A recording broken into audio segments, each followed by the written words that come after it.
Photoperiodism. So photoperiodism is a plant's response to day length. Hopefully you're already familiar with the prefix photo, which means light. This response allows the plants to have a sense of what season it is, because temperature isn't as reliable as day length. We're going to look at both how the plant does this and why it does this. And it's really important for plants because it can be used to control things like seed germination, the loss of leaves, but for this example, I'm going to look at flowering. So plants can either be short day, long day, or day neutral plants. So let's start with short day plants. A good example of this is the poinsettia, as shown in the picture. Also blueberries and sweet potatoes. Now these plants all need a long night and a short day to trigger their flowering. Now on the other hand, you get long day plants. Now the long day plants will need a short night and a long day. And some examples of those are things like the lettuce and sunflowers. Now lastly, you can get some plants that are called day neutral plants, and this is because they're unaffected by the length of sunlight. And this means that you can get them growing all year round, and a good example of that is tomatoes. So how do we tell if it's a short or a long day plant? So if you have a look at the experiment number 1, we can tell that that plant was a short day plant because it required a long night and a short day for the plant to flower.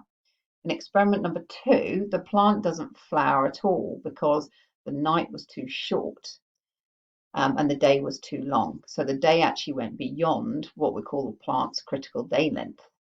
Now in experiment number 3, the night length was interrupted briefly. So this means the short day plant had a broken night, and that meant that the night then wasn't long enough to initiate flowering, even though the day had been short. And this experiment number 3 actually proves to us that it's not the day length that is critical, it's actually the night length that the plant receives. So how does the plant know the day length? So it relies on a pigment called phytochrome. Now during the day, the pigment phytochrome will absorb red light, and there's more red light than far red light in daylight. So it absorbs the red light and it converts the red light, which is PR, to phytochrome far red, which is PFR. However, at night time, the PFR, the phytochrome far red, is very slowly converted back to phytochrome red. So this means if you've got a long day plant, for it to flower, it needs a long enough a day so that the far red can be converted, the red can be converted to the far red and flowering initiated. For a short day plant, they need a long night, which means that during the night, a large amount of the phytochrome far red has been converted back to the phytochrome red, and the accumulation of the phytochrome red causes the flowering in short day plants.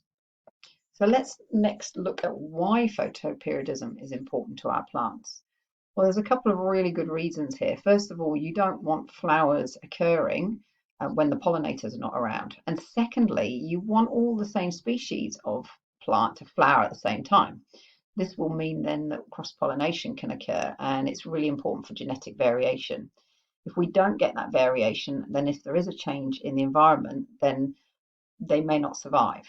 And this isn't just about flowering. We also need to think about seeds germinating at the correct time, so they've got a higher chance of survival.